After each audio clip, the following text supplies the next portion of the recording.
and here on Facebook Live on facebook.com/livenowdt, and of course continuing on mixlr.com/wakeupcalldt and on wakeupcalldt.com. I got my guy Mr. Sofka with me here, and we have a full slate of games here on Thanksgiving. Nobody has this week off. There are 3 games, a trio of games. As you know, we were talking about the Lions will always play up to this point on Thanksgiving. The Cowboys will always play on Thanksgiving, and we have our rotator game that came in a few years back. Of course, we have Sunday night, and Monday night. So with that being said, Mr. Sofka of Hall of Fame FantasyFootball.com and our winning fantasy football group is here with us to bring us his astute knowledge. Mr. Sofka, how are we doing today? I'm doing wonderful. How are you, Dan?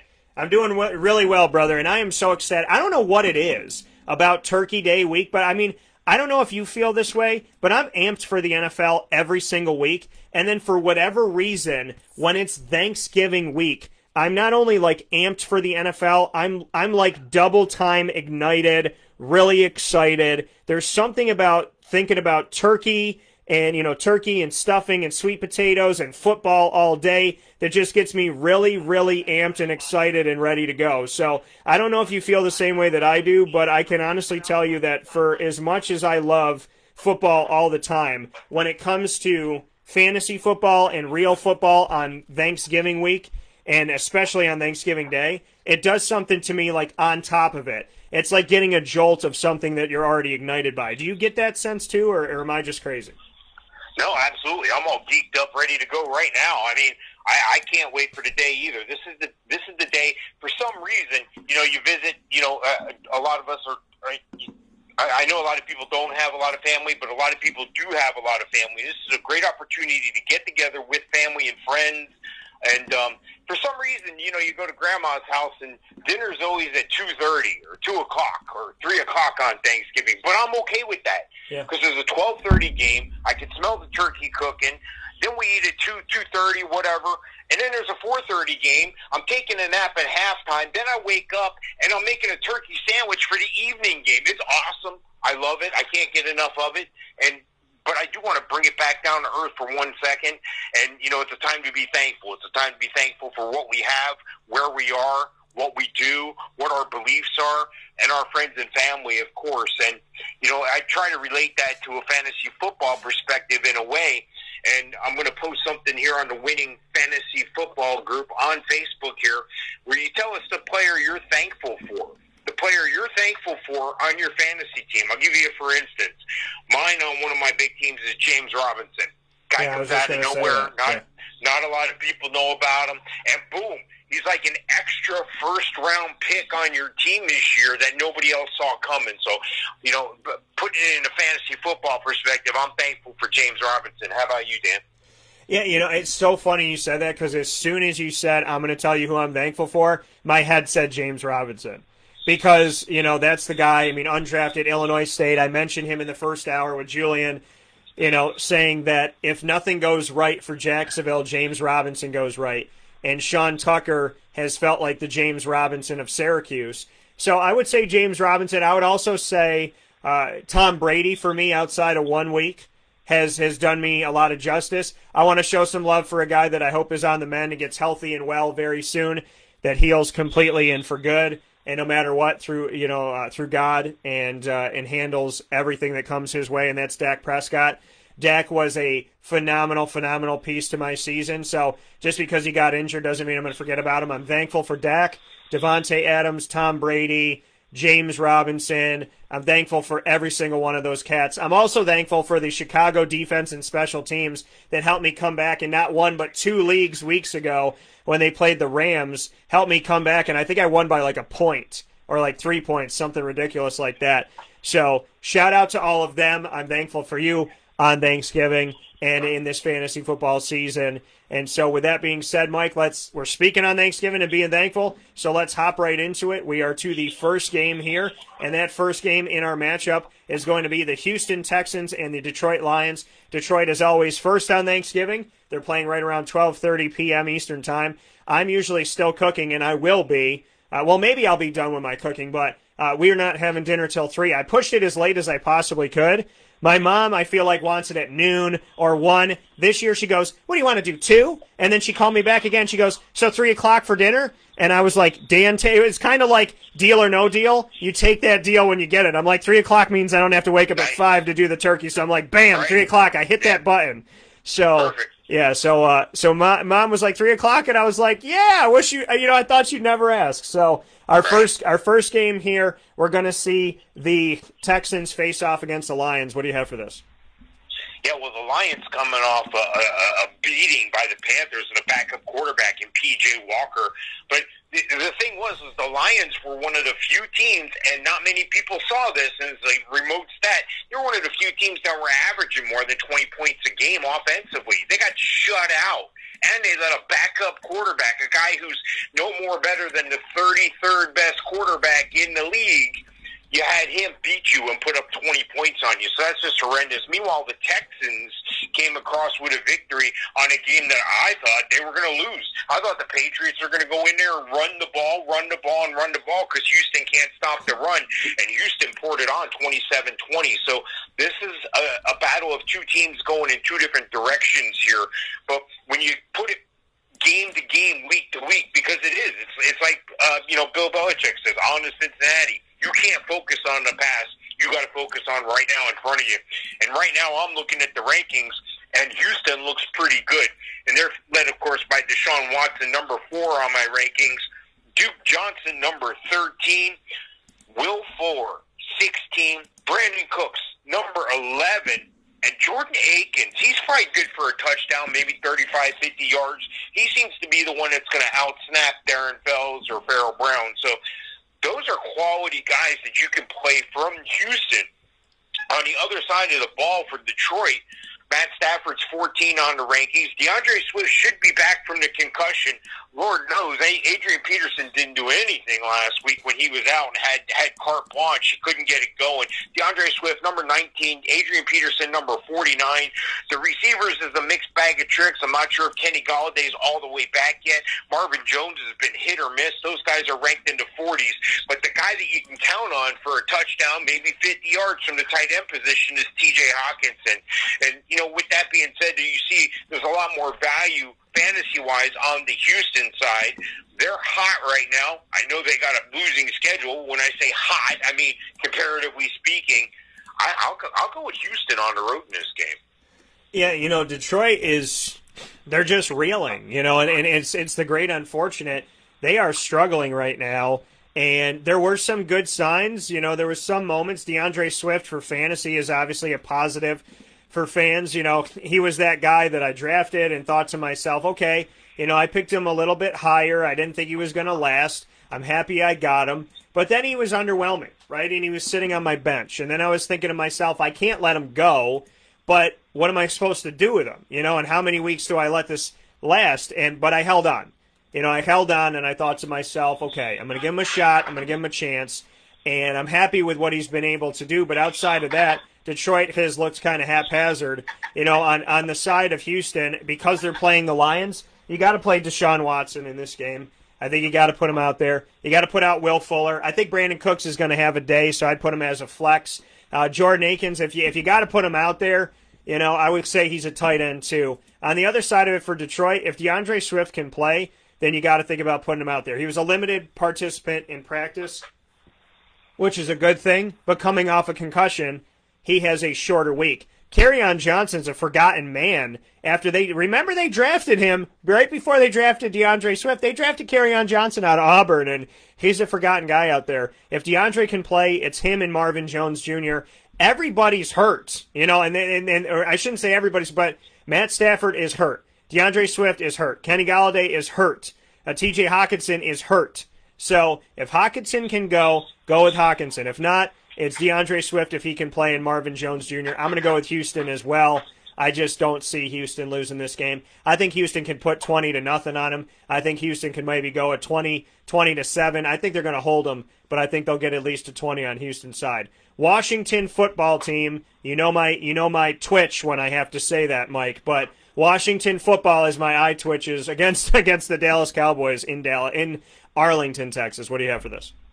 Oh, this is a great game. This would be a great game. I told you I'm eyeing this game not only for the entertainment value, but this is the nap time. This is either the first quarter, the halftime, you're taking a nap, the tryptophan is kicking in, and you're just relaxed. But I think it's going to be a hard time to relax during this game because while you look at their records and you look at what they've done so far this year, Washington and Dallas, they're both coming off impressive wins. They came out of nowhere, and this is actually a game I'm actually looking forward to watching all of a sudden.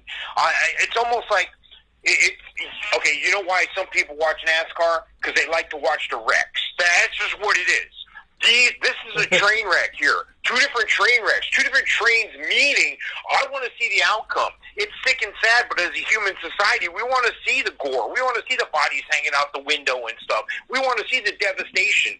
Not so fast, because Mike McCarty brought out the sledgehammer and watermelons for the team just before the game and was doing a Gallagher talking about this, smashing a watermelon with a sledgehammer, got everybody fired up.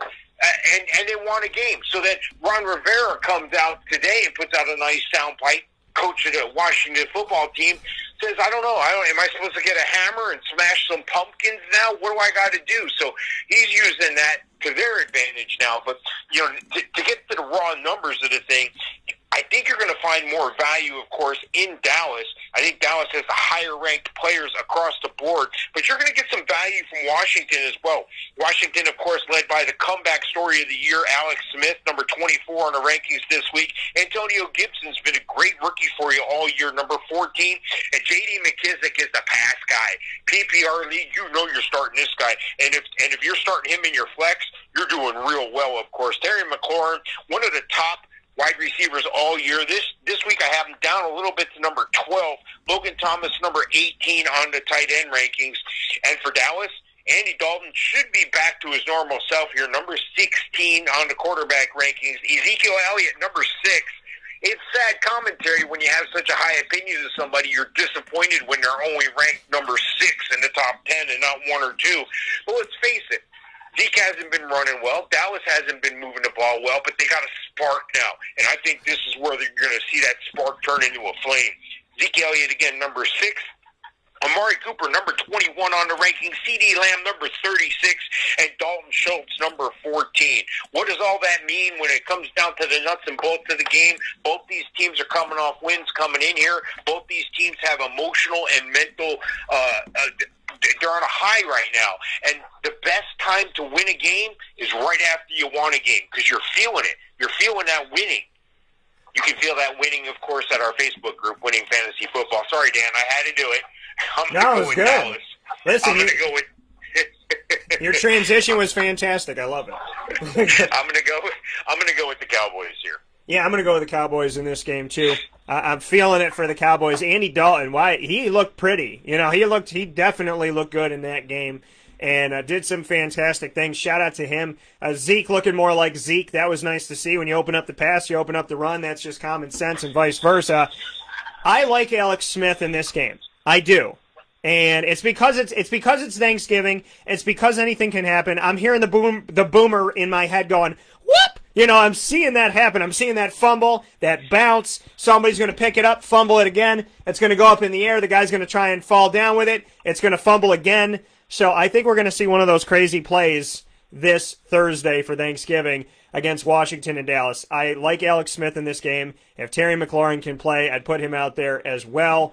I really don't feel good about anybody else. On Dallas' side, though, I like Andy Dalton in the game. I like Zeke Elliott in the game. I like CeeDee Lamb because he's been stepping up in a big way. Amari is a flex. Michael Gallup is a flex below Amari. And Dalton Schultz, not a bad play for you. I think he's a low-end one for me. And like I said, I'm going with the Cowboys. The third Thanksgiving game is Baltimore at Pittsburgh, the rotator. Baltimore doesn't look like the Baltimore we hoped for. Pittsburgh's undefeated. What are your thoughts? Yeah, this is kind of disappointing that these teams, I should say this team in Baltimore, is not doing as well as we thought.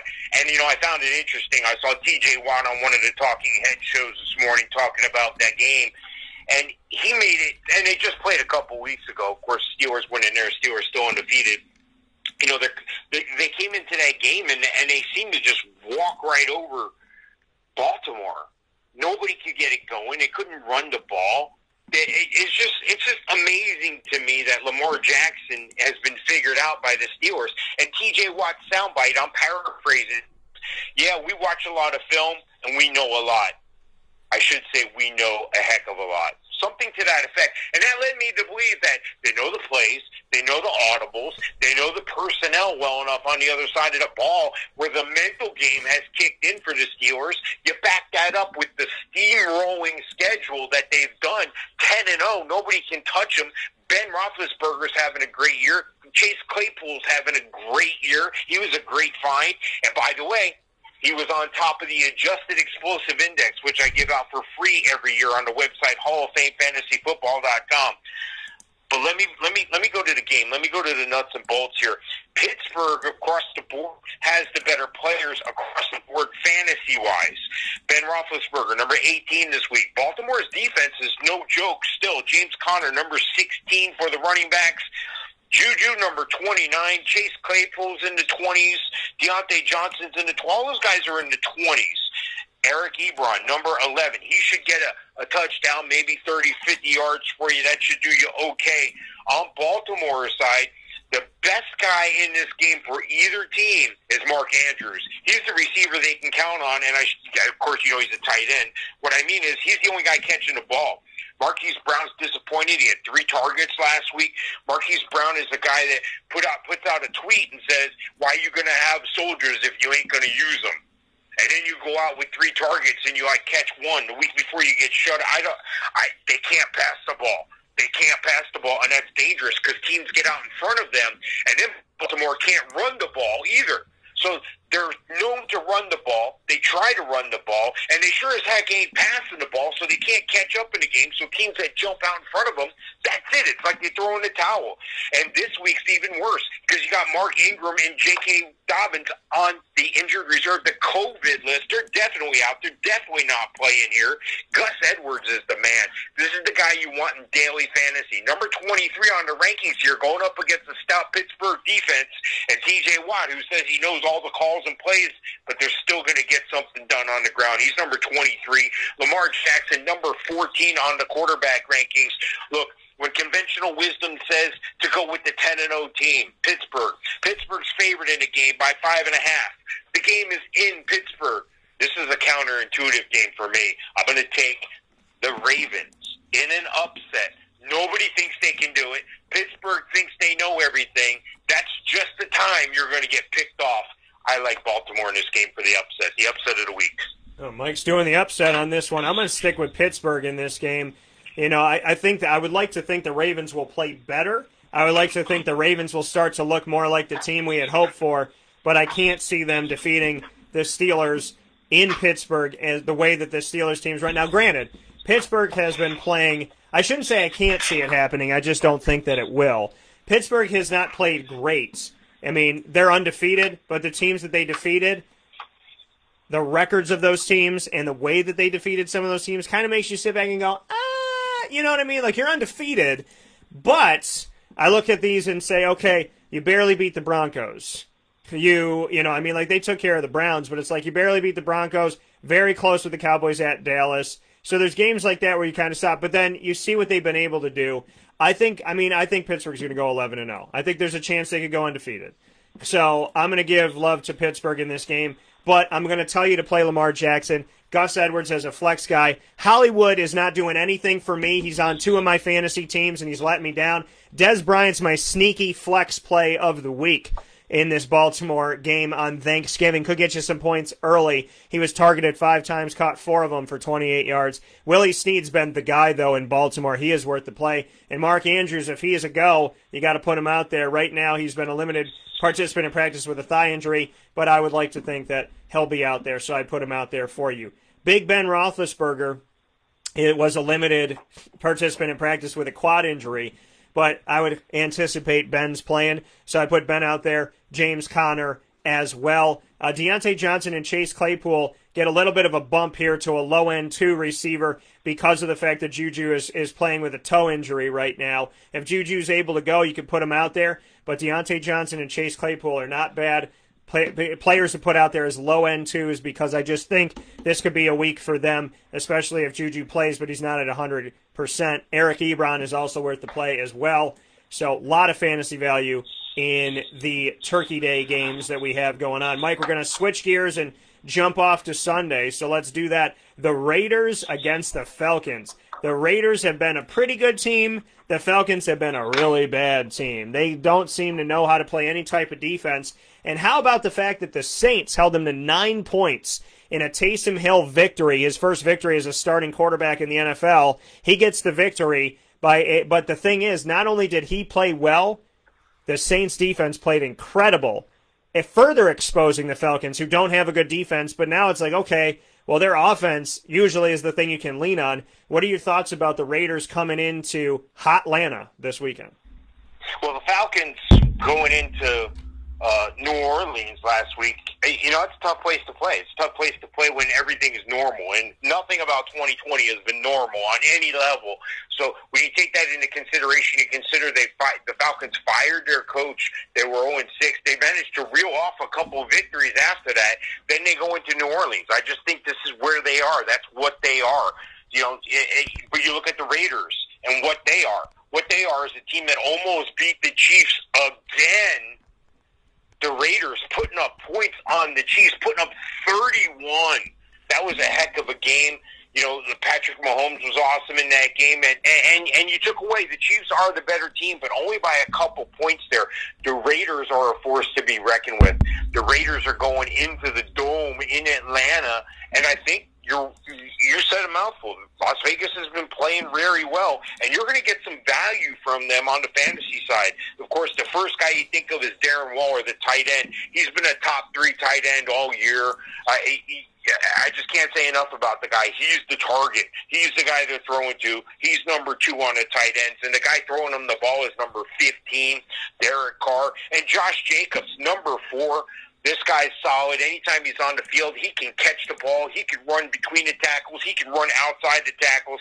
The guy's been a beast. Again, ranked number 4 on the rankings this week. And then I'm looking over here at the wide receivers. I can't really find one that I can trust. I can't trust a Nelson Aguilar or Hunter Renfrow, a Henry Ruggs. These guys are in the 40s and in the 60s, so I'm definitely not playing any of those guys if I can help it. On Atlanta's side, there's a couple real good values here. Hayden Hurst, bro, you're disappointing me. You're disappointing me big time, putting up the goose egg last week. What is wrong, Hayden Hurst? We need to get something going here. I still have faith in you. You're number 8 on the tight end ranking this week, and the guy throwing you the ball, Matt Ryan, he's number 8 on the quarterback rankings this week running the ball. It's all Todd Gurley, number 10. And then you look at the wide receivers. Calvin Ridley has passed Julio Jones in my mind. I got Calvin Ridley ranked number 9 this week, and Julio Jones ranked number 24. Looking at this game from a win or lose perspective, this could be a surprising game because, again, you can't go into New Orleans like the Falcons did last week and expect to win. The Falcons have had a tumultuous season, but the Raiders are just a force to be reckoned with. It's just going to be too much. I think the Raiders win in a close game. Yeah, I got the Raiders winning in this game as well, Mike. Yeah, and here inside of the Fantasy Football Power Hour, proudly presented by the Wildcat Sports Pub. Perfect place to watch the games, 3680 Milton Avenue in Camillus, New York. And you can get in touch with them there and obviously go on-site on location to 3680 Milton Avenue in Camillus. You can also do curbside pickup, takeout, and delivery by calling 315-487-2222 for the Wildcat. And I appreciate them so very much and thank them for all the work that they have done to navigate through these very interesting times that will get better. With that being said, this game, black on black, Raiders logo, Falcons logo, seeing this, blackout type of game, I'm excited. I'm excited for the Raiders. They've definitely done more, and I appreciate that. They're playing the Falcons defense, so Derek Carr needs to be out there, Josh Jacobs as well. Their wide receivers, I agree with you, they're all flex guys. Aguilar, Ruggs, and Hunter Renfrow, flex. Darren Waller's worth the play, but it's really Derek Carr and Josh Jacobs, I think, in my opinion, of this game against the Falcons. On Atlanta's side, I don't feel good about anybody except for Calvin Ridley. So that's what I'm going to tell you. Hayden Hurst didn't sell me in Baltimore. That's how he lost his job to Mark Andrews, and he's not selling me now by any stretch of the imagination. They got rid of Hooper, which I thought was the wrong decision, and Hooper hasn't been able to figure it out either, and Hurst isn't figuring it out. So I think the best play for you is Calvin Ridley. Even in a bad game, he had 90 yards receiving to lead the team last week in a loss to the Saints. So I'm going to tell you Ridley. And anybody else that you got to lean on from Atlanta, I would question where your team is at this point. I'm going with the Raiders on the road. Next one up, Mr. Sofka, is Josh Allen up against Justin Herbert. What do you have for this one as the Chargers come into Buffalo, New York? Yeah, Justin Herbert's having a heck of a year right now. He's got to be the leading candidate for Rookie of the Year, Offensive Rookie of the Year. You know, in the last game, I know it was against the Jets. And you know you're supposed to dominate against the Jets, but you're not supposed to dominate as a rookie. You're not supposed to put up 366 yards and 3 touchdowns, going 37 for 49. You're not supposed to do that. You're not supposed to do that when, you know, you're not supposed to know these things because we had a shortened season. We didn't have a rookie camp. We didn't have a regular training camp. So the learning curve has been a lot longer of a stride for a lot of these guys. And you look at Justin Herbert, he found out 10 minutes before, one of the first game there, and he's like, hey, you're starting. And then he's the starter. He goes out there and blows it up. He's made his mistakes. He's going to continue to make mistakes. The NFL's not easy. Peyton Manning should be enshrined in the Hall of Fame here. By the way, he's still 0-4 against the Florida Gators. Peyton Manning even threw a lot of interceptions his first year. I think Justin Herbert's having a better year than Peyton Manning did in his rookie year. That being said, this is going to be a tough road to hoe going into Buffalo. Buffalo's a good team. They're coming off the bye, but Josh Allen should impress this week. Chargers defense, especially the secondary, is banged up. Linebackers are banged up. Josh Allen, number 2 on the quarterback rankings. Stephon Diggs, number 1 receiver this week. He's the silent assassin. Not a lot of people are going to see this guy come and play him in daily. He's number 1 this week. John Brown, Cole Beasley, they're in the 30s and 40s. I would play them as a flex if I had to. Neither one of the running backs, Zach Moss or Singletary or anybody's put up a 100-yard rushing game all year. These guys are emergency flex plays in the 30s, 31 and 39 with Singletary and Moss respectively. Going over to the Chargers, though, Justin Herbert. He's up there as well at quarterback. Justin Herbert is number 7 on the quarterback rankings this week. Keenan Allen, number 2. That's one of the reasons. He's got one of the best receivers. He also has one of the best tight ends in Hunter Henry, number 6 on the rankings this week. And the running back situation has been in flux every week. You don't know who's going to get the ball. Kalen Ballage has come out of nowhere the past couple weeks. Hopefully you took advantage of that. I put out every week. I put out on Monday nights or Tuesday mornings, I put out the waiver wire pickups, and he of course was on that a couple weeks ago. Hopefully you were able to scoop him up in time to get those. A lot of guys see this. Kalen Ballage, oh my God, they go to the waiver wire and he's already on your team. That's a good feeling when you get texts from guys going, how did you know that? Why did you do that? That's a great feeling, and Kalen Ballage was that story this year. Number 20 on the running back rankings. Austin Eckler should be activated off IR this week. Doesn't mean he's going to start. Doesn't mean he's going to play. But I have confidence he's going to see a little time on the field. I've got him ranked. I've got him ranked number 31, so a flex for you. Temper your expectations. It's going to take a week or two for him to get up to full speed.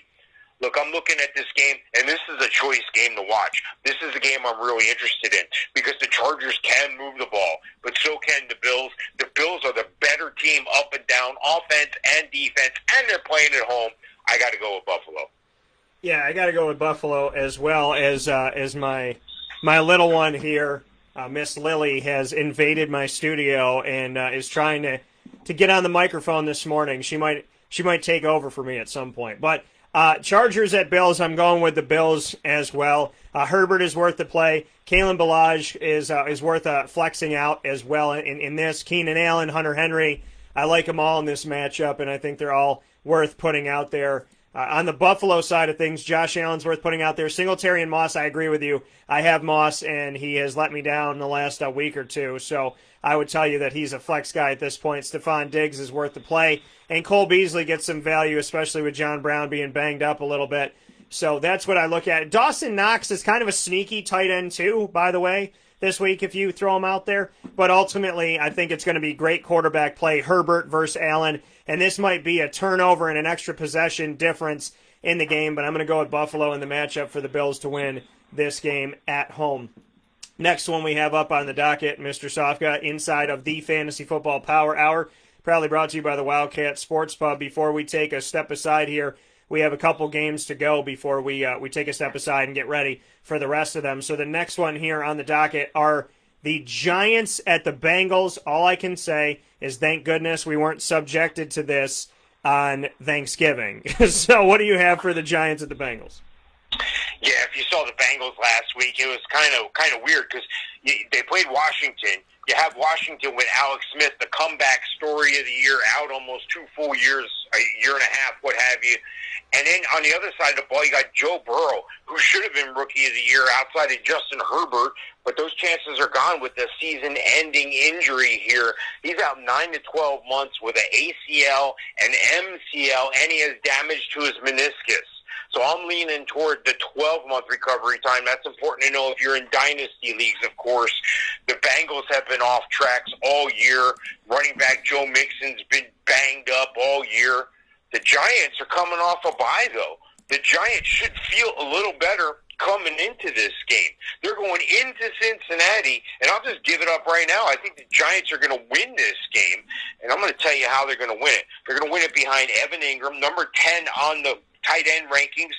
Daniel Jones, number 17 on the quarterback rankings. Wayne Gallman has taken over that role in the backfield.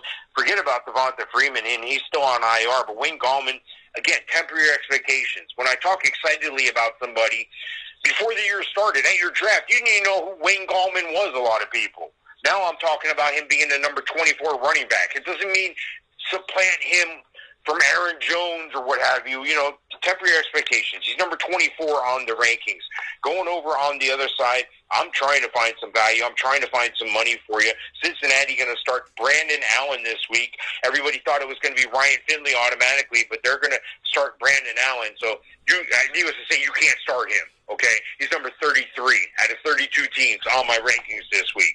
Giovanni Bernard is the only hope here, though. You know, help us, Obi-Wan. You're our only hope. That's Giovanni Bernard this week, number 11 on the running back rankings. Tyler Boyd, number 19. T. Higgins, number 31. I can't start a tight end from Cincinnati. And again, I gave up my winner right away. I think it's going to be all Giants.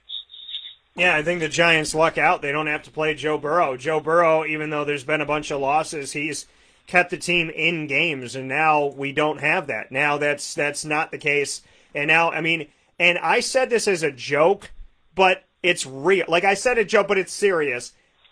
3-7 in the NFC East is good enough. Like, I cannot bang this drum more than I've already banged the drum, but I will.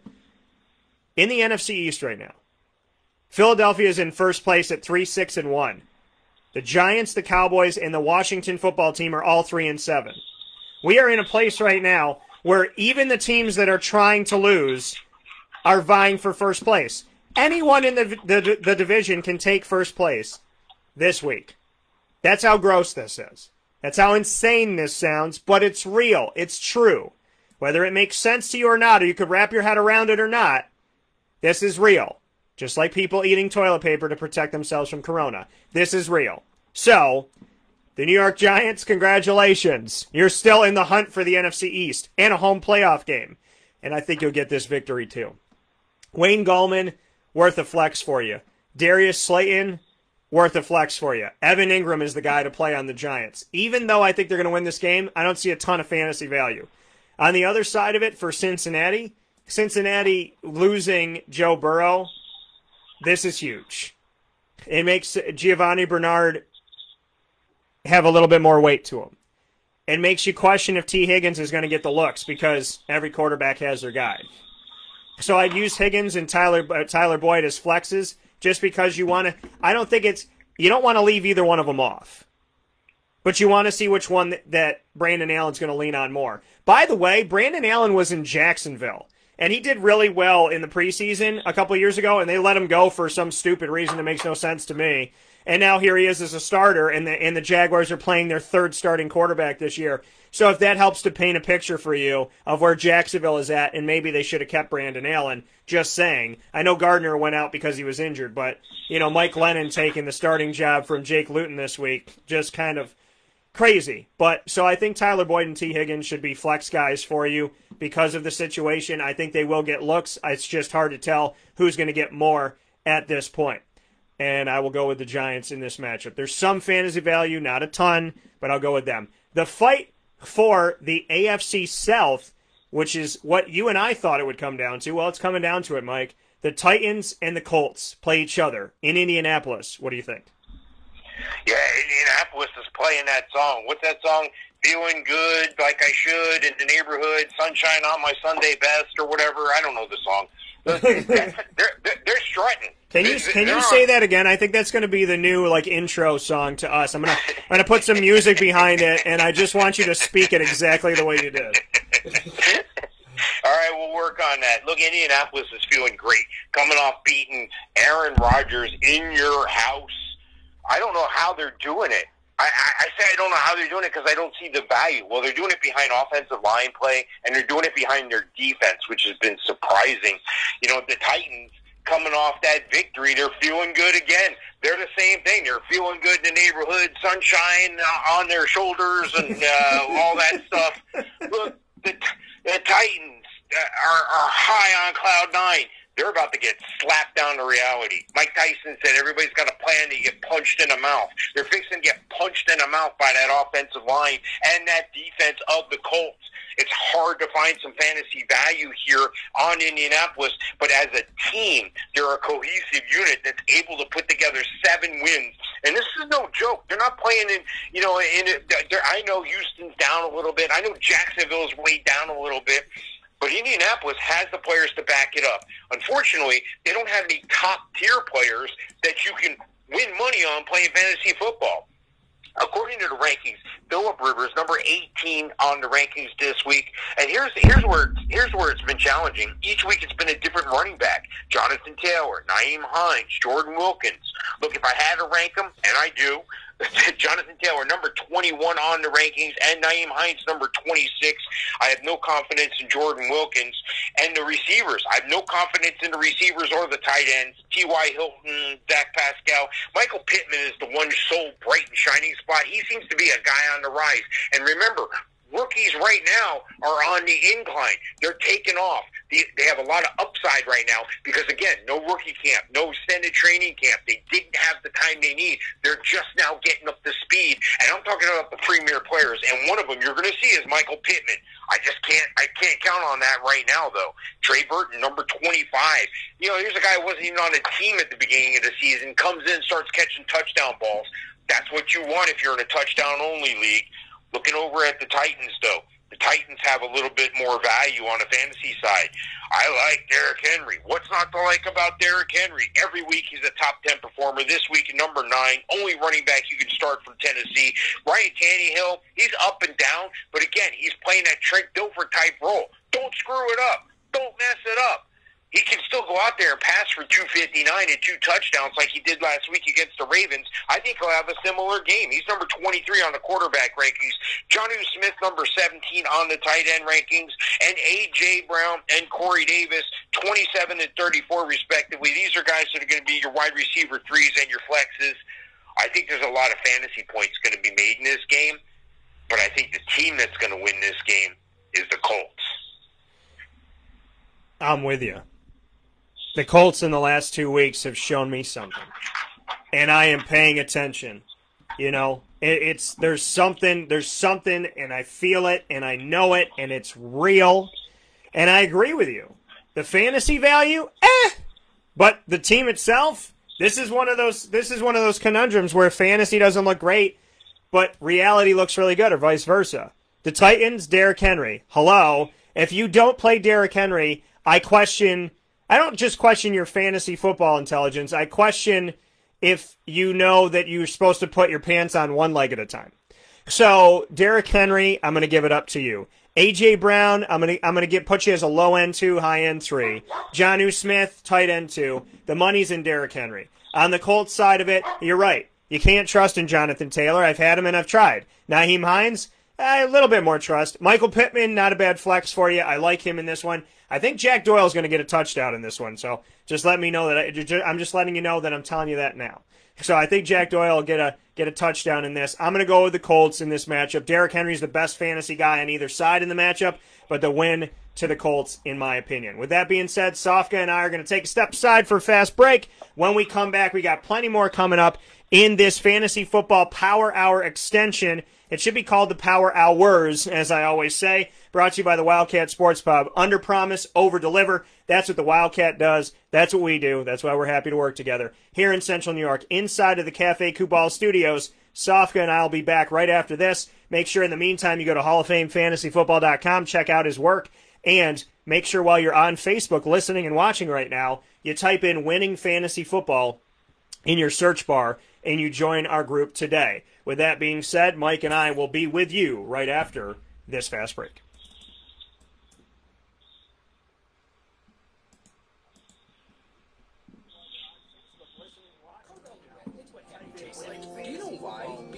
Ice cream. Creamy, rich, flavorful ice cream. Not yogurt or iced milk like some of our competitors. Ice cream. Fresh, by hand, daily. For the calorie conscious, we have something new for you. Our new Carbolite. Same great flavor, creaminess, and texture of our regular ice cream with only 35 calories an ounce. So whether you want an ice cream cake, flying saucer, dasher, carvalanche, hard or soft ice cream, we will satisfy your craving with our fresh, handmade regular or new Carbolite ice cream. Carvo the Wit. It's what happy tastes like.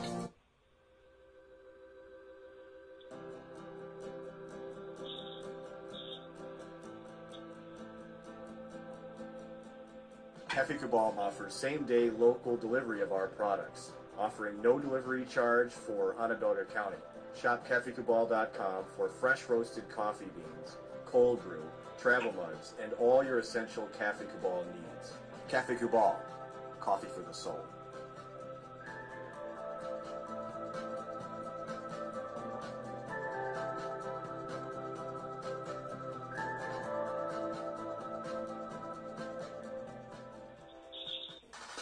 The Wildcat Sports Pub in Camillus, New York is located on 3680 Milton Avenue in the Home Depot Plaza. It is your family-friendly sports bar and restaurant.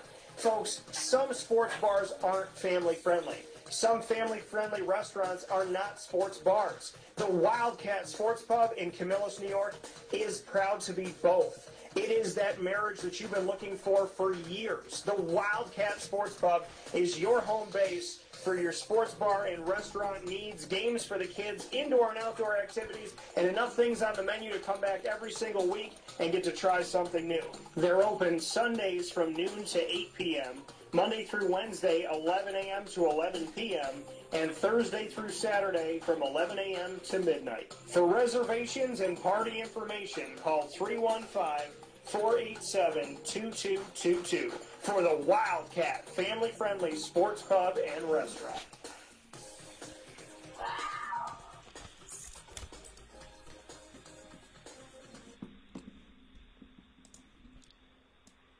Welcome back here to Wake Up Call with Dan Tortora on WakeUpCallDT.com, your one-stop sports shop, as well as on MixLR.com/WakeUpCallDT, and of course on Facebook Live. What do? They do that thing whenever they're on the camera. They say, "Hi, Mom."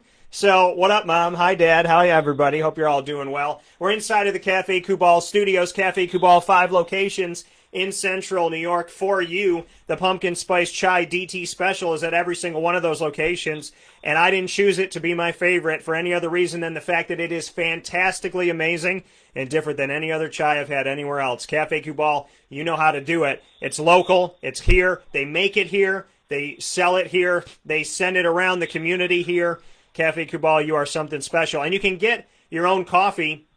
And you can, if you have a loved one somewhere else, you want to ship something to them, a little care package, you can buy that Cafe Kubal coffee and send it off to them as well, and the cold brew and everything. So make sure that you do that. 3501 James Street, 401 South Salina Street, 324 West Water Street, 208 North Townsend Street, and, of course, inside of Golisano's Children's Hospital. The mobile cafe will come to you, and local delivery will deliver straight to your doorstep. You can get all of that information at cafekubal.com. That's Kubal. and you can get it on WakeUpCallDT.com on the Central New York tab by clicking on Cafe Kubal. It'll all be there for you as well. With that being said, we're inside of the Fantasy Football Power Hour. Not one of. It's the one that you should be watching and listening to every single week. Why? Not because there's not other talent out there. There's a ton of talented people out there in this world. But I don't think anybody does it like Mike and I. I don't think the goatee game and the beard game are the same anywhere else. So for the goatee, for the beard, what do they say? You come for the football, you stay for the facial hair? I think that's what they say. So with that being said, or maybe that's something I literally just made up, but I like it, Mike. I think that's going to be our tagline. I'm going to do a little video, and it's going to say Fantasy Football, the Fantasy Football Power Hour. You come for the fantasy advice, you stay for the beards. So with that I like it too. So with that being said, I'm amped. I'm ready to go, man. We got a lot of stuff to get into, a lot of games to talk about. So we're gonna run through these for you here, folks. We've already given you a bunch. We gave you everything on Turkey Day, and so now it's time for us to jump into the rest of the festivities. The next one on the docket, Carolina at Minnesota. My guy, P.J. Mother-freaking Walker, not from the XFL only. I covered this man when he was at Temple. Philip P.J. Walker. That's right, I know his real first name because I've been covering him for a long time. I am ecstatic that he was on the team, that he made the roster, that Carolina gave him a chance. And guess what? Where did Matt Rule coach before he came to Carolina? He coached at Temple. Where did P.J. Walker play? Temple. He knows the talent that he's got in P.J. Walker, and I'm really excited to see what P.J. can do if and when he gets all these opportunities coming up. They're playing Minnesota on the road. Minnesota knows what it's like to be a team that's really not playing that well. They have done some good things. They got Delvin Cook, but they are confusing when it comes to the reality of wins and losses. What are your thoughts on Carolina at Minnesota? Yeah, well, Carolina, like you said, coming off that victory with P.J. Walker, huge. We saw him playing in the Alliance League with Houston, did real well. You know, you and I had talked about Alliance Fantasy Football. We had talked about, certain guys, and he was one of the 4 or 5 guys we definitely talked about every week. Looking at this game, though, Dallas handed Minnesota a disappointing loss in Minnesota last week, and the Minnesota Vikings put up a lot of fantasy points for you. I'll get to that in a second. But on the other side of the ball, more importantly, I think P.J. Walker did a great job, but he's not Teddy Bridgewater. I think Teddy Bridgewater is going to be back this week. And again, temper your expectations. Teddy Bridgewater is not a top 10 quarterback every week. He's usually the guy you're going to fill in on your bye or what have you. He may have been dropped by some people with the problem with his knee, so look out for that. But Teddy Bridgewater, number 20 on the ranking. Mike Davis, you got to like Carolina, almost a plug-and-play situation, but you can't say that because both McCaffrey and Davis are great. Make no mistake, Davis is no McCaffrey. McCaffrey's one of the number 1, especially PPR, running back in the league every week, week in, week out. Mike Davis is up there. He's top 10, but he's not Christian McCaffrey. That being said, he's still going to have a great game because they still have the confidence. That's like the formula around the NFL right now, to have 2 great running backs. One goes down, you plug the other one in. They just have to be happy. It's bad for fantasy players with the committee situations because it takes away from that position, which you probably drafted really high. But Mike Davis, plug-and-play guy, number 7 on the rankings this week. Robbie Anderson's been phenomenal. No, hey, he went to Temple too, didn't he? Robbie Anderson? I think I'm pretty. Hold on, let me just double check myself this morning before I go and say anything. But Robbie Anderson, because he was a former Jet, and so I know what he did when he went there. And I believe that you are right, Mr. Sofka, and I'm double checking my factual statements here. And yes, he went to Temple. There you go. So that's the magic combination there. And, I think I saw a feel-good story early in the season or before the season about Robbie Anderson coming to play for Matt Rule, and that's one of the reasons he had other opportunities, but he felt comfortable with Matt Rule. And that's what you need. You need loyalty. You need guys like that if you're going to build something. So hats off to Matt Rule again. Robbie Anderson, number 8 on the wide receiver rankings this week. DJ Moore, number 22. Curtis Samuel, number 23. I can't play Ian Thomas. I can't play any tight end over there. I can't even play a tight end across the board on Minnesota. They're in the 30s. Yeah, they might sneak in a touchdown here or there, Irv Smith or Kyle Rudolph, but you can't count on that. So again, those guys ranked in the 30s. Adam Thielen on the COVID list. I don't know if he's going to be cleared by the time the game shakes out here, but whether he is or not, I've kept him off my rankings on purpose because of that situation. I don't know. The NFL's cat and mouse. Sometimes you get all the information. Sometimes they just say he's on the list. I guess it's because of the personal medical thing. It's not related to football. It's an illness outside the sport. But I don't have Adam Thielen ranked at all. So pay attention. If he's in your lineup every week, plug and play guy, you better have somebody else to put in there. People that picked up Justin Jefferson weeks ago, again, he's a rookie on the incline. He's got a high ceiling here. He's got a high floor. This is a guy that's going to get you some points. Number 18 on the wide receiver rankings, and Dalvin Cook. Last week, Dalvin Cook ran for 115 yards and a touchdown. That's what Dalvin Cook does. That's what you can count on. And then every once in a while, he pops in a 200-yard game. Dalvin Cook, when he's healthy, is definitely one of the top guys in the league. This week, he's number 1 again on my rankings. Dalvin Cook. Alexander Madison might get a few touches here and there, but it's all Dalvin Cook. That's the good thing for fantasy players. You got that one guy there. That's who you want, of course. Dalvin Cook, number 1 on the rankings. And Kirk Cousins. What did he do last week? 314 and 3 touchdowns. I know it was against the Cowboys. I know they came up short, but that's a performance you need at home. You got 2 home games. The Panthers coming off what was a great win for them. I don't think it's going to be enough for the Vikings. Now, I know the Vikings give up some running yards. They're not strong in that department, but I think they got a better running back, not by much, in Dalvin Cook than Carolina has in Mike Davis. And for that reason alone, I'm going to take the Vikings at home. Yeah, and when you look at this, and I mean, it's tough. This is a really tough game to decide upon because, and I think if P.J. Walker does play, I think he's going to continue to do good things. I really do. And, and like you said, that connection, Temple, Matt Rule connected to Temple, Robbie Anderson connected to Temple, and P.J. Walker connected to Temple is pretty amazing. Something really, really cool. And a shout out to Temple and the American Athletic Conference for those of you that think that it's not a real conference with real teams. Well, 3 of those are right there in Carolina, and there's some good things I think they're building toward. Even if you don't see it right away, I think they're building toward a positive future in Carolina with some of these guys. Christian McCaffrey, CMC, it's been hurting, so you got to play Mike Davis. P.J. Walker's a quarterback, too, in this. Mike Davis is worth the play, though, because he's going to get the touches. Robbie Anderson and DJ Moore. Robbie Anderson is a wide receiver 2. DJ Moore I'd put as a wide receiver 3. For Minnesota, yes, it's all Dalvin Cook. Justin Jefferson, what a pickup by some people. They're the 2 guys to play. I'm going to give the slight edge to Minnesota because they can run the ball the way that they run the ball with Dalvin Cook. So I'm going to give them the slight edge in this matchup, and I'm going to agree with you, Mike, on Minnesota. Next one we got up, the Arizona Cardinals. What did we say?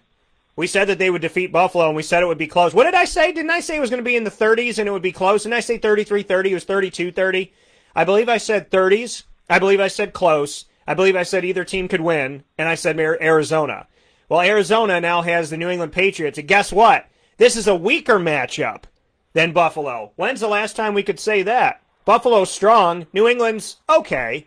New England shocked me sometimes. The way they played against Baltimore was utterly ridiculous for, speaking of Baltimore, but really good for New England. What are your thoughts on Arizona at New England? An Arizona team that I said, watch out for.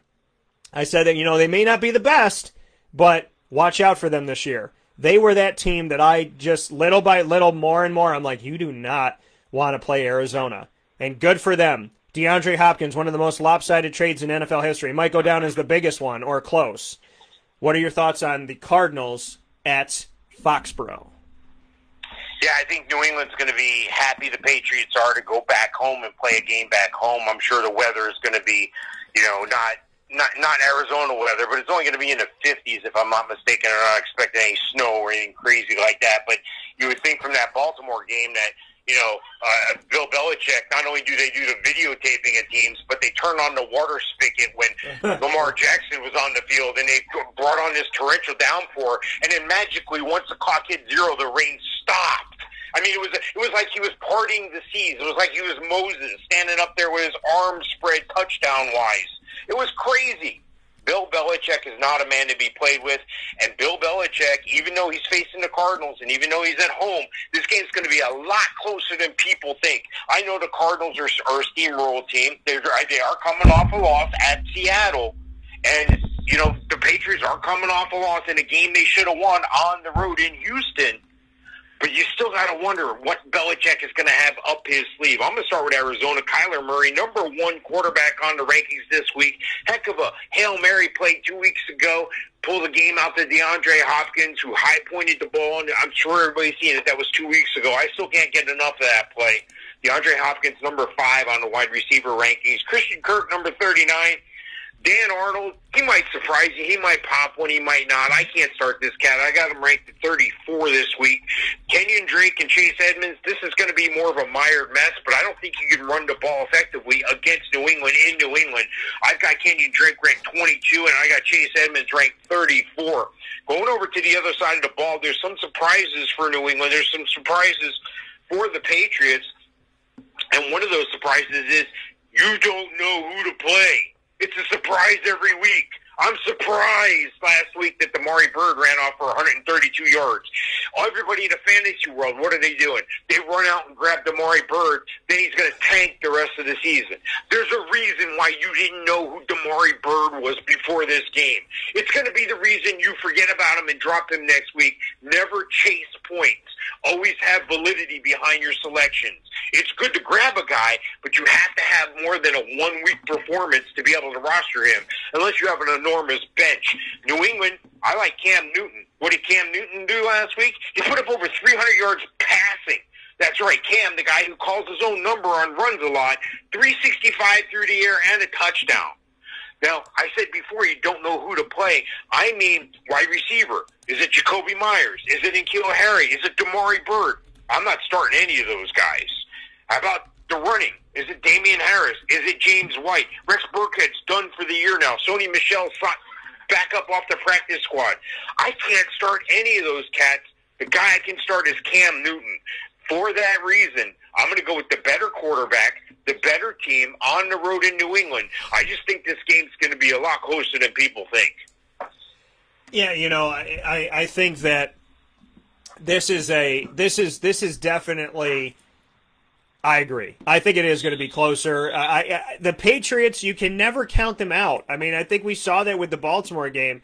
You can never count them out in anything. I mean, Cam Newton didn't look good.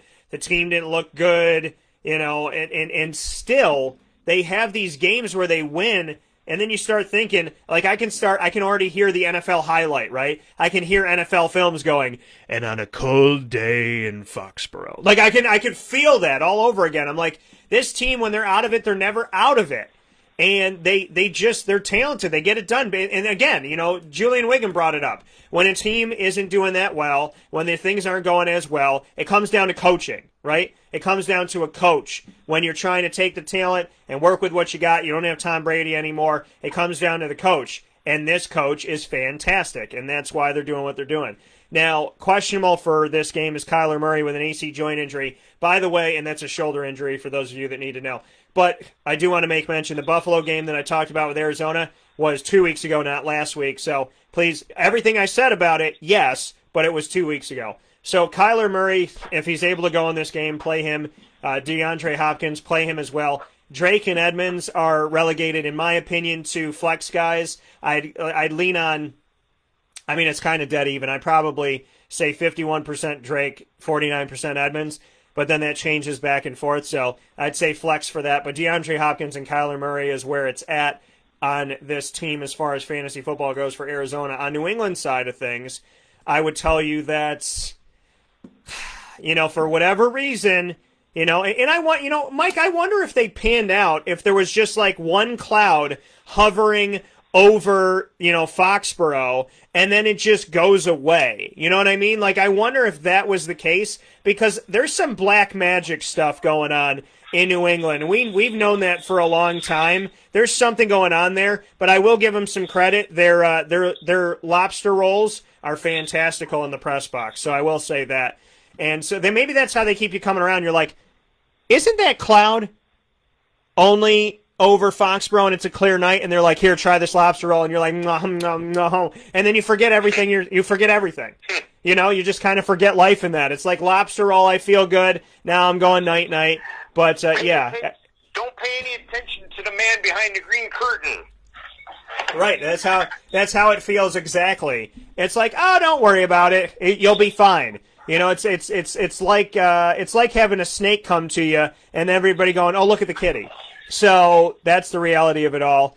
Cam Newton in this game is a quarterback too, but I still think that he's going to do some trickery in this, so just watch out for it. Damian Harris I would have as a low-end 2, high-end 3 running back in this matchup. And Jacoby Myers, N'Keal Harry, I mean, this is not an easy thing to do. These are lower flex guys, in my opinion. There's not a ton of fantasy value, but I think Cam Newton and Damian Harris are going to do something right, but I'm going to side with Mike and pick Arizona. Miami at the New York Jets. What do you have for this, sir? Yeah, well, these games are always closer than, you know, a lot of people would like them to be, but that's what you get when you get AFC East. I mean, I wouldn't be surprised at 0-10 if the Jets won this game, but not so fast. I'm not going to get that crazy. The Dolphins, they just couldn't get it done last week. Both teams coming off a loss. They gave up a lot of points here. I don't think that the Jets giving up 34 points to the Chargers and a rookie quarterback is far from what Tua Tagovailoa can do. He can really move the ball. He had trouble last week, though. He got benched in the third quarter. They bring in, you know, the old man with the beard, Father Time, to come in and slop it up. They had a chance. They had a chance to win the game. They were within a touchdown. I can see a similar game. I can see within a touchdown either way in this game. But on a fantasy perspective, you know, you're going to look at a couple value plays. One of the value plays is Devontae Parker, number 14 on the rankings this week. Mike Gesicki, number 15 on the tight end rankings. Tua is ranked number 22. And I don't know if we're going to see much of Salvon Ahmed. I think that Myles Gaskin might be back. For that reason, I have Myles Gaskin 29 on the rankings. I have Salvon Ahmed number 42.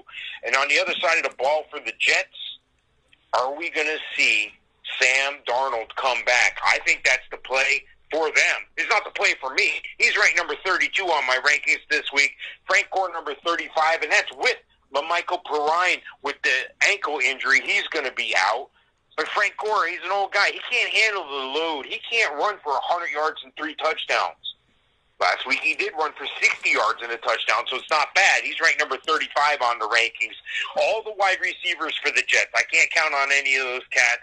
Crowder 41, Perryman 56, Denzel Mims 38, and Chris Herndon 36. Because I can't count on any of the Jets players, but I might be able to count on a Miami Dolphin, I'm going to take Miami to win this game. But again, a close game, and it wouldn't surprise me if it went either way.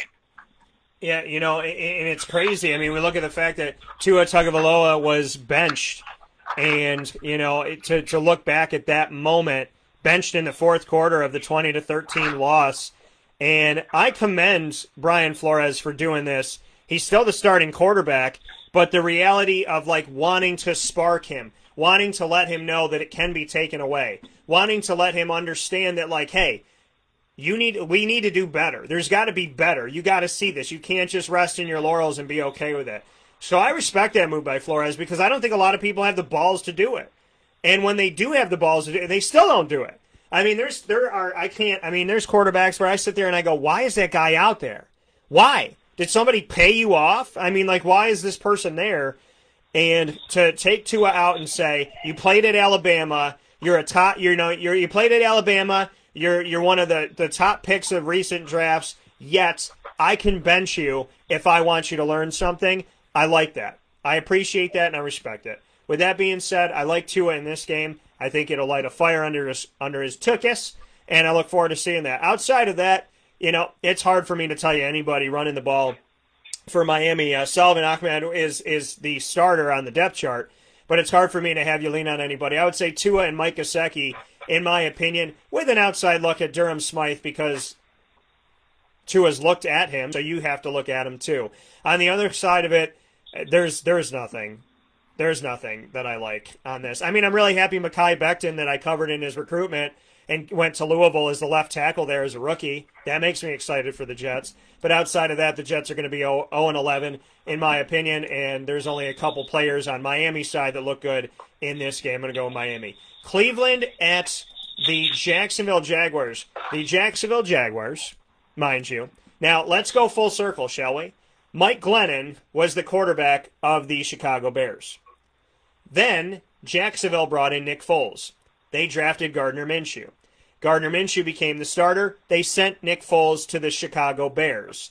In sending Nick Foles to the Chicago Bears, they leaned on Gardner Minshew. Then they drafted Jake Luton. Gardner went down with an injury. They brought in Jake Luton. And now they're going to Mike Glennon, who is the former Chicago Bear, now Jacksonville Jaguar, as we come full circle on one of the world's worst carousels ever.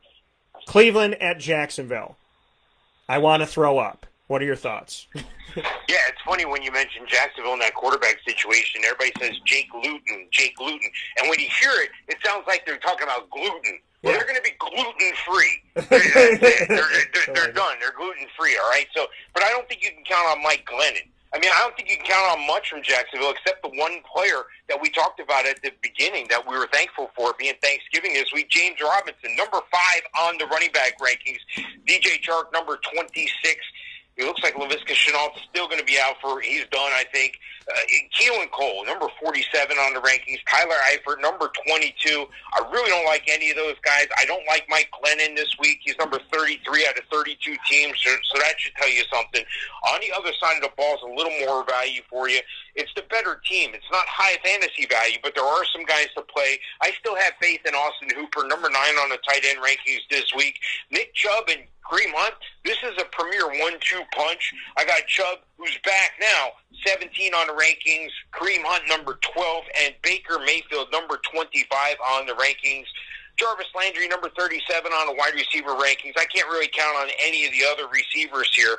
I think Cleveland comes in off that big victory over the Eagles, the NFC team. I think the Browns have just enough moxie and just enough talent to walk into Jacksonville and thump Jacksonville. I don't know if it's going to be close. I'm going to take Cleveland. It makes me, again, sick to my stomach to look at this and go, Cleveland's going to win big. They're not going to win. They're going to win convincingly. They're going to score 30 or 40 points in this game. If you have fantasy players on Cleveland, open the floodgates. Now, does Jacksonville sometimes win games they're not supposed to? Yes. But I didn't understand the hoopla under Doug Marrone, and I don't get it now. And it's not me wishing bad on Doug Marrone by any stretch of the imagination in any way, shape, or form. I just don't buy it. I think the era needs to end, and I think new blood needs to come in. And I think that they really, really, really, really need to think about their next head coach because they have not done a great job at selecting any of them in recent history. Eric Bieniemy, that's your guy. Eric Bieniemy, bring him in. Well, you know what? And that's supposed to be the guy that's always on the list, but he never gets a call. Maybe Jacksonville should be smart enough to do it. Shad Khan, let's go. Eric Bieniemy, he just coached on a team that won a Super Bowl. Not a big deal. Probably should look to that. And he knows how to score. That's probably important, too. So if you're Cleveland, you'll score. Nick Chubb, Kareem Hunt, like them both. Jarvis Landry, worth putting out there as well because he's playing the Jaguars. Austin Hooper, I would not tell you to play on any other week, but he's a high end. He's a tight end 2 to me. And maybe let's say a high end, but he's a tight end 2 to me because he's playing Jacksonville. On the other side of it, it's James Robinson, and that's it. So here's to you, Mr. Robinson. Jesus loves you more than you know. Whoa, oh. I mean, that's how I feel. It's a music-filled day. It's a music-filled show. It's great. It is a very music-filled show. So I'm going with the Browns. Saints at the Broncos. What do you have for this? Yeah, well, the Saints coming off that home victory, of course, over the Falcons, and the Broncos coming off a game that I didn't think they were going to win at home against the Dolphins. So this is going to be an interesting game. You know, a lot of times they said Drew Brees doesn't play well on the road. Well, Drew Brees isn't going to play well on the road because he's not going to be playing. The guy that is going to be playing, Taysom Hill, did a fine job last week. I think he did enough. I mean, he had 250 in the area, like 50 on the ground, scored some touchdowns, running. He didn't have a passing touchdown, but more importantly, Michael Thomas got back involved. 9 receptions for 100 and some odd yards. He was over 100 yards. I think it was 150, 160 yards. So this is an offense that's finding itself behind Taysom Hill. You look at the coaching staff in New Orleans, and you hear, that Taysom Hill's going to start. Everybody assumed, it would be Jameis Winston. I got news for you. Jameis Winston, we've talked about him before. He's not a leader of men. Taysom Hill is a leader of men. Taysom Hill is Tim Tebow done right. Taysom Hill is a force to be reckoned with. You look around the league, Kyler Murray, Lamar Jackson. You look at these mobile guys. That's what New Orleans is going to go to in the post-Breeze era. They have their guy short term. They're going to have to draft a star because Winston's not the star. Taysom Hill, he may hang out for a year or two, so look for them to draft a quarterback here soon. But I like the Saints on the road, believe it or not. I know notoriously, but that's all behind Drew Brees. But still, I have a feeling that New Orleans is going to pull this off, get into the rankings. Taysom Hill, number 5 on the quarterback rankings. And if you play ESPN, the guys who swooped him up right away, if you saw me post out there that you needed to pick him up because you could play him in a tight end spot. So you're getting quarterback points out of your tight end spot. He's automatically the number 1 tight end across the board.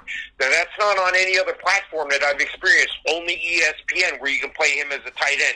Number 5 on the quarterback rankings, that should tell you a lot. Number 2 on the running back rankings is Alvin Kamara, and number 20 on the wide receiver rankings is Michael Thomas. Jared Cook, number 26, you might be able to count on 20, 30 yards, maybe a touchdown, but I don't think they're throwing the ball as much. It's a lot more of the RPO. It's a lot more of the read option, and that's what's working around the league. That's what teams are going to. It's a copycat league. I'm looking over at Denver. I don't see the value that I had on the New Orleans side fantasy-wise, and that should tell you a lot behind the force in New Orleans. They're talented. They're talented on offense. The defense is coming around. But you look at the Broncos here. I got Drew Lock 27. I got Melvin Gordon and Phillip Lindsay ranked 30s and 40s. I got Jerry Jeudy ranked in the 40s. Tim Patrick in the 50s. Noah Fant, the one bright spot, number 12 on the tight end rankings. If I can't play any guys on your team, I can't pick you to win. I'm taking the Saints on the road. Yeah, I'm with you, Mike. I'm taking the Saints as well, and I feel very similarly to you in this grand scheme of things. If you can't name a lot of them, it's hard. I mean, it's the Colt. We both chose the Colts. But the reality of it all is, I mean, that's kind of an enigma game where we're like, okay, you know what? They got to do what they got to do to stop Derrick Henry. I think Derrick Henry's still going to have his day. But we picked the Colts in that matchup as a unit, as a team. In this case for Denver, Denver's got a lot of talent, but they got a bunch of guys that are injured. And that is something that has unfortunately affected a growing season for them. They were supposed to go through their growing pains this season and be better equipped next season. Now they may have some growing pains that stay with them and linger. I like Taysom Hill in the game. I like Alvin Kamara in the game. Latavius Murray as a flex. Michael Thomas, put him out there. Jared Cook, also worth the play. For Denver, Drew Lock is back. That is great. That is wonderful. That means great things for Jerry Jeudy. So you play Jerry Jeudy. Tim Patrick as a flex, a wide receiver 4. Melvin Gordon, a running back 3. Phillip Lindsay, a running back 4. The money's in Jerry Jeudy. And I'm going with the Saints. Next one up here, Mike, is San Francisco at them Rams. This game happened a few weeks back and kind of stunned some people. San Francisco's had 115 players injured or COVID-19 positive. It's been absolutely insane. And the Rams have done some good things, yet they still make you scratch your head sometimes. What do you have for this one? Yeah, if you took a look at the Niners injury list, you could field an entire team. Then you add the COVID list. The Niners have started over 70 players. It's the most in the league to this point. It's crazy what's going on in San Fran. You kind of feel for them, but at the same time, you're kind of like, yeah, that's what you get. They're just, I'm not a left coast guy, but I am because I play fantasy football. I have to watch. I have to pay attention. Yeah. The guy I can pay attention to in San Fran is Jordan Reed. Of course, with George Kittle being out, everybody thought it was going to be Ross Dwelly. Jordan Reed joining the team. He's number 13 on the tight end ranking, so there's a lot of value for you. Nick Mullins in the high 30s. Raheem Mostert in the high 30s. Debo Samuel, 54. Maybe you start a Brandon Ayuk as your flex guy, but again, I can't play any guys from your team. That's a bad sign for you winning the game. I look over on the other side of the ball, the Rams. The Rams coming off that big victory at Tampa. I had Tampa penciled in. I didn't know Jared Goff was going to throw for 376 and 3 touchdowns, 51 pass attempts, and he completed 39 of those. The Bucs just couldn't run the ball. They couldn't get it going behind Ronald Jones or Fournette. What the Rams could do, though, is the Rams could throw the ball with Cooper Kupp. And Cooper Kupp's number 13 on the rankings this week. Robert Woods, number 25. Tyler Higbee, 20. Gerald Everett, 23. They're having trouble running the ball themselves, the Rams. 38 for Darrell Henderson. 44 is Malcolm Brown. And the quarterback who had a big week last week, I think there's a little bit of a slowdown here. So I hope you're not chasing. He's probably on somebody's team, but Jared Goff is number 21 on the quarterback rankings this week. Look, the Niners are just a train wreck. They're beyond a train wreck. They're bringing a wrecked car to a drag race. You know, you ever see NASCAR when that car gets just totally wrecked and you're surprised it comes out, it's got no hood, half the back is missing, you know, but they're still running to get laps.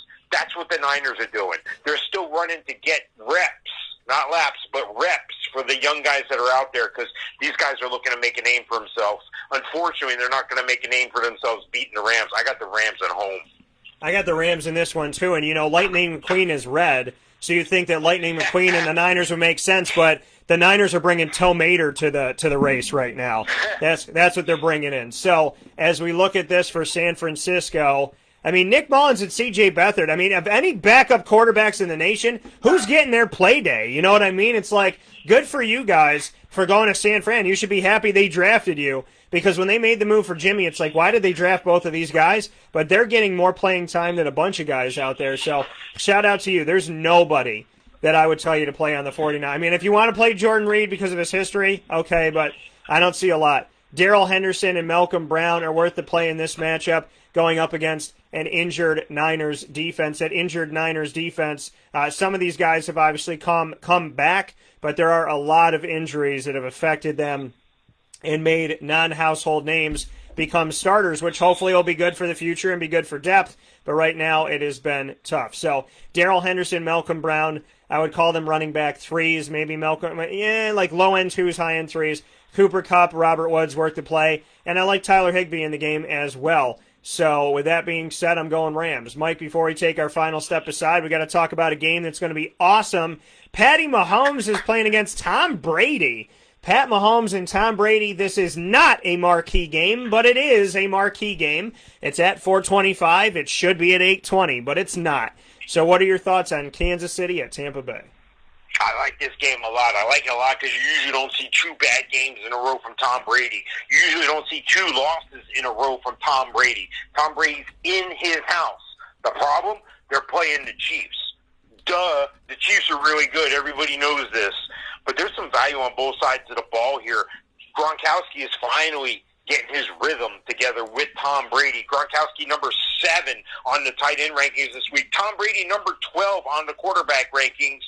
I think Ronald Jones and Leonard Fournette are going to have a little more success this week. I know it's Kansas City. I know their defense has improved, but I got Ronald Jones ranked number 18, Leonard Fournette ranked number 25. The receivers is where the problem is in Tampa Bay. Chris Godwin's been hurt. Mike Evans has been put in check. He's been hurt. Antonio Brown trying to establish and make a name for himself. That's not quite there. So I can't start any of the receivers for Tampa. On the other side of the ball, that's where all the fantasy value is. That's where the better players are. And the better players are led by Travis Kelce, the number 1 tight end out there this week. Week in, week out. Travis Kelce, number 1. Tyreek Hill, consummate top 5 guy, week in, week out. Number 4 on the wide receiver rankings. I'm not starting at DeMarcus Robinson. I don't know if Sammy Watkins is hurt. I don't know if Mecole Hardman is going to get any touches. The guy who's going to get the most touches, though, is Clyde Edwards-Helaire. Everybody thought he was going to give up half his load to Le'Veon Bell. It just hasn't happened. Le'Veon Bell's been good in spots, and he's a perfect guy to help Clyde Edwards-Helaire along the season because it's a rookie. He's a rookie. He didn't play as many games in any season in college, and the NFL is different. It's faster. It's great that you were a star at LSU and you were faster than anybody. Guess what? You're in the NFL. Everybody's fast. He's number 28 on the running back rankings. Le'Veon Bell, 56. And Patrick Mahomes, number 6 quarterback this week. Look, I know everything points to Kansas City winning this game. I'm going to go with 20 years of experience behind the quarterback. I'm going to go with the surprise again. The upset number 2 this week, Tampa over the Chiefs at home. Mike going Tampa over the Chiefs. This could be the game of the week, but I'm going to stick with the Kansas City Chiefs, and I'm going to go with Pat Mahomes in this one and pick them to win it. The team that seemed to have their number has been the Raiders inside of that division, and that's been very, very interesting. But I'm going to side with, in this matchup, I'm going to have to side with the Chiefs in it. Although I think it's going to be a fantastic game. I think it's going to be awesome. I think it might push us to the brink. I'm hoping that 1,000,005 fantasy points are scored in this game. This should make fantasy people salivate. This should make you hungry, excited, and ready for some football. I definitely am ready for some football. And Kansas City going up against Tampa is that extra Thanksgiving sandwich after Turkey Day.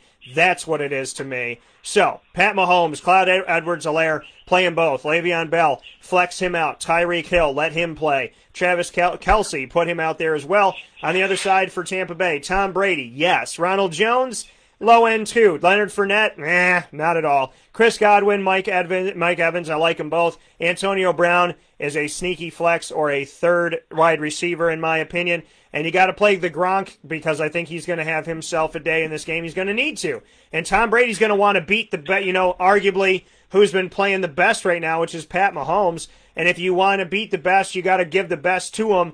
And Rob Gronkowski's the guy that he trusts in, I think, more than anybody. So with that being stated, Mike and I will take a step aside for our final fast break of today's broadcast, a wake-up call with Dan Tortora. When we come back, we'll have Sunday and Monday Night Football as we bring you the Fantasy Football Power Hours. We promised you 11. We're now at noon. That's because we care, and that's because we love what we do. This is what loving your job looks like, folks. See it, and then go live it yourself. Do what you love and love what you do, and surround yourself with people that love you too. We'll take a step aside. We'll be back right after this.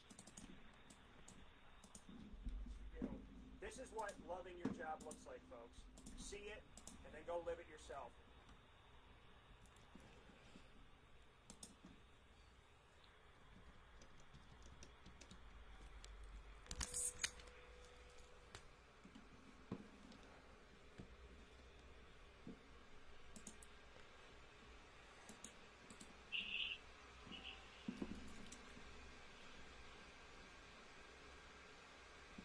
I'm George Townsend of Honda City with some good advice on buying a new car. The true cost of owning a new car is determined by the appraised value when you trade it. No vehicle appraises higher than a Honda. Next, look for low APRs and deep discounts. You also want low maintenance costs and great fuel economy. That's why my advice to you is to buy a new Honda. Looking pre-owned, visit our Honda Certified Used Car Center. Honda City, 7140 Henry Clay Boulevard, Liverpool, or HondaCity-CNY.com.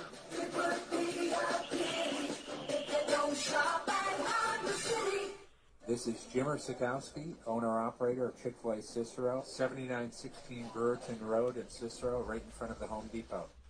I had a deep feeling that God wanted me to do something bigger with my life and to help people, help others. I kept putting Chick-fil-A in my life, and I realized as I was going through the franchise selection process that positively impacting the lives of others was really core to what we do here at Chick-fil-A. First of all, it starts with the food. The food is brought in fresh daily, and we bring in local produce. We prepare to order in the kitchen. We hand butter chicken. We hand spin our milkshakes. It's great food. It doesn't taste like fast food. I think the second thing is the way people feel when they come in a Chick-fil-A restaurant is different.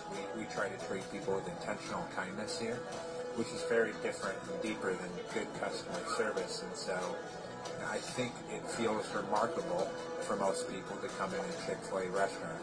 And then lastly, the impact that we try to have in the community is very different. It's a big part of the expectation of every operator of a Chick-fil-A restaurant is that they're actively engaged in their community, they're a leader in the community, and they're making a difference. When they realize that what we're striving to do is to shine a little light in their life, that's a very, very different experience than you will have at any other quick service restaurant. And it's that remarkable experience that I think people will emotionally connect with.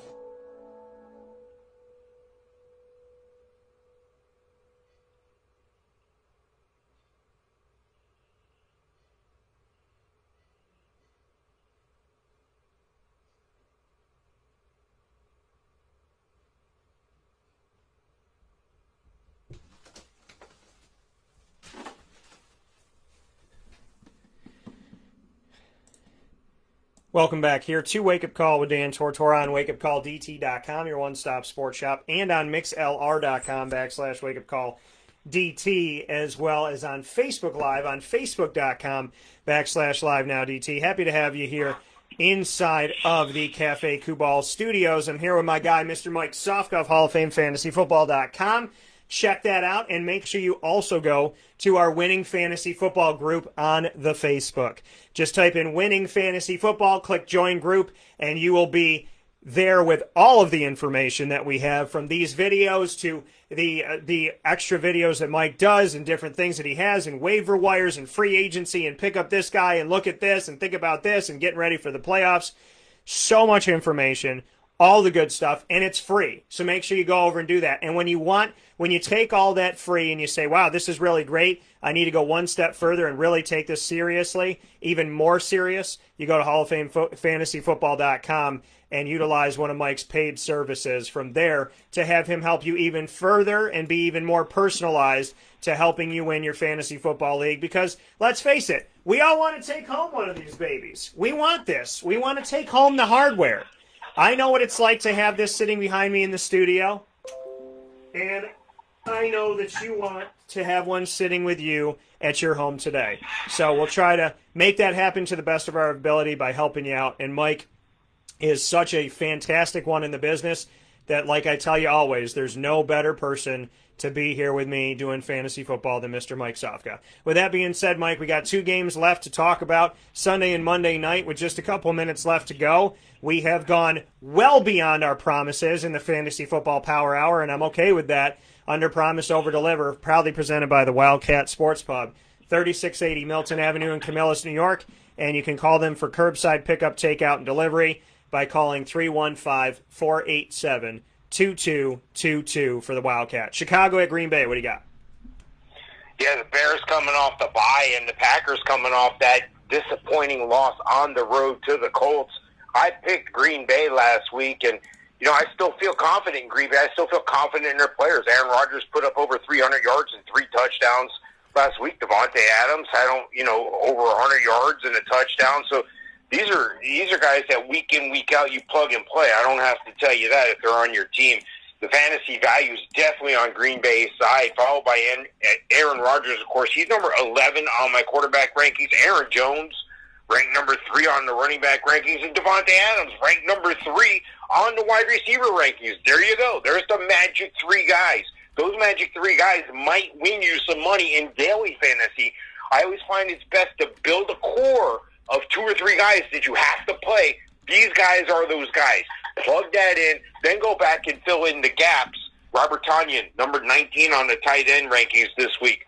On the other side of the ball, not so much. It is what it is, though. Jimmy Graham, 16 on the rankings. Nick Foles, I think he's going to be the starter, but I don't know if he's going to be healthy enough. We might see Mitch Trubisky. Either way, I can't start either one of those guys. I got Foles started at 28. Trubisky will be even less if he starts. And I got David Montgomery, 36. You're going to find the value, though, with Allen Robinson, number 15. They're going to have to throw the ball. They're going to have to play catch-up to the Packers, so that Allen Robinson is going to be the key guy, him and Jimmy Graham. Allen Robinson, number 15 on the rankings. I can't really start any of the other guys, Anthony Miller or Darryl Moody or Cordarrelle Patterson. I can't start those guys. Again, we've talked about it time and time. It's a common theme.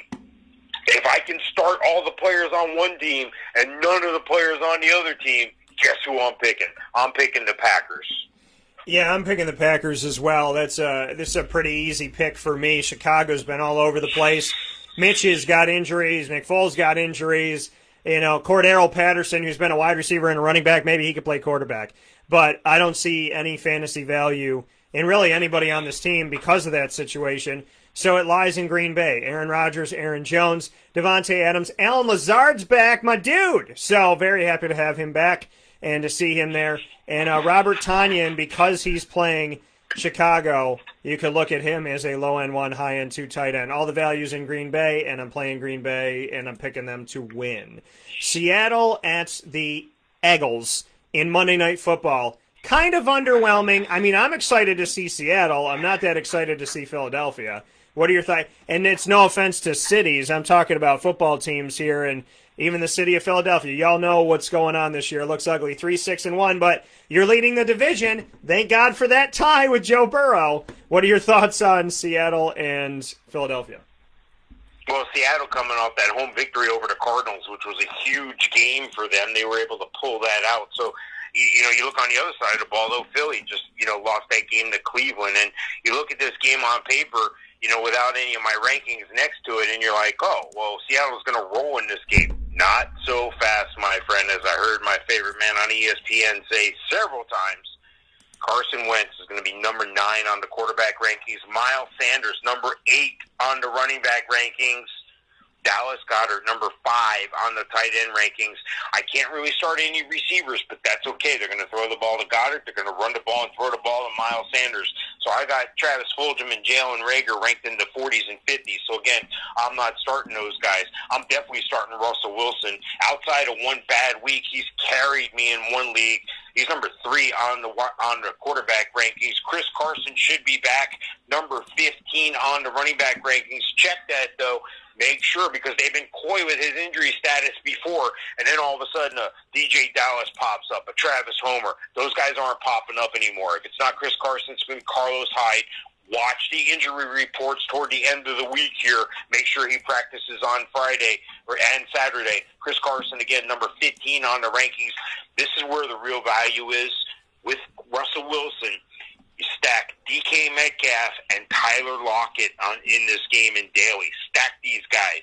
So you get Wilson, you get Metcalf, you get Lockett. I got Lockett ranked number 6. I got Metcalf ranked number 7. Will Dissly, number 29 on the tight end rankings. I just look at this game with the rankings, without the rankings. Even though Seattle's on the road, it's a Monday night game. Russell Wilson plays great on Monday night. I'll take Russell Wilson and the Seahawks.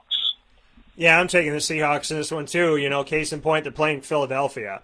I like Russell Wilson in this matchup. If Chris Carson comes back, then you put him out there. If he doesn't, then, Carlos Hyde, DJ Dallas, tough to choose. But I would say Russell Wilson, Tyler Lockett, DK Metcalf, all worth the play in that. On the Philadelphia side of things, it's Miles Sanders or bust. Maybe a Dallas Goedert, but that's really it for me. Carson Wentz is definitely dipped in fantasy value, and I'm going with Seattle for the win. With that being said, Mr. Sofka, happy once again Turkey Day.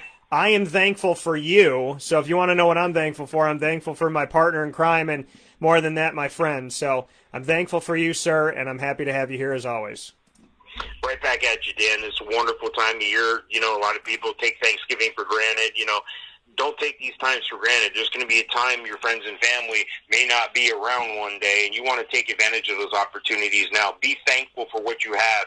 Stop for a minute, breathe, look around the room, and realize all you have, and understand that there's people that have a heck of a lot less. You are very fortunate. You should be very thankful if you're hearing this message. I'm thankful for you, Dan. I'm thankful for the opportunity. Happy Thanksgiving, everybody.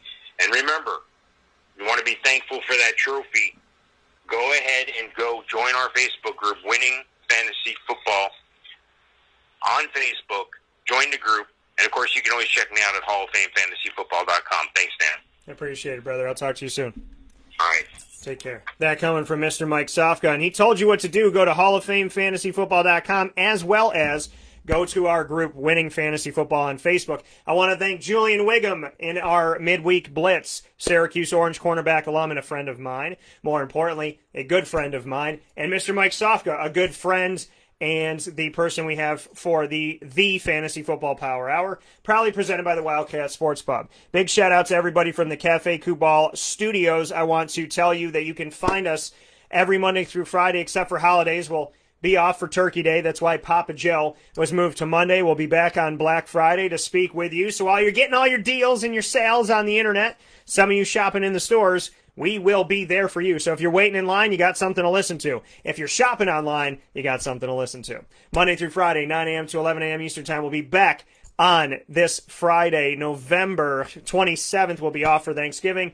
Facebook, Facebook.com/live-now-DT, and listening on MixLR.com/WakeUpCall-DT. You can search our archives and find us on Stitcher, TuneIn, Spotify, Podbean, iHeartRadio, iTunes and Apple Podcasts, MixLR, and YouTube.com/WakeUpCallDT for our videos by searching Wake Up Call with Dan Tortora, or all one word, Wake Up Call DT. Thank you to Cafe Kubal, Carvel, DeWitt, Wildcat Sports Pub, Canine Camp Dog Daycare, Avicoli's. Use the promo code AVS10 on myavicolis.com. Chick-fil-A Cicero, Honda City of Liverpool, Millhouse Market, Trapper's Pizza Pub, Ma and Pa's Kettle Corn, and Popcorn Factory. Go to maandpazpopcorn.com and use the promo code DT20, that's DT20, for 20% off, and you can use that today. Black Friday deals going on at Ma and Pa's as well. I'm thankful for all these companies that have worked with me now more than ever. God bless you. I appreciate you all. Find us on Facebook at WakeUpCallDT, Twitter at CallDT, Instagram at WakeUpCall_DT, and as always, God bless, no stress, do your best. Happy Thanksgiving.